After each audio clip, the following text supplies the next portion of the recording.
Muhammad alayhissalomni egnilariga pashsha chivin qo'nmagan azizlar.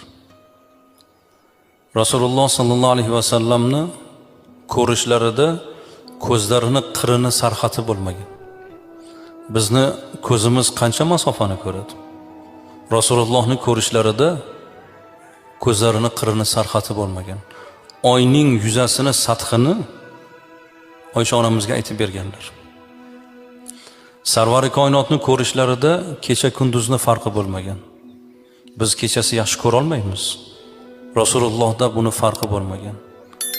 Qorong'u kechada bir kuni Oysha onamiz qo'llaridagi ninani tushirib olib shuni izlab turgan chog'larida Rasululloh kelib qoldilar. Nima qilyapsiz deb so'rasalar, ninani topolmayotganlarini aytdilar. Rasululloh bir engashib yerdan ninani olib onamizni qo'llariga tutqazdilar.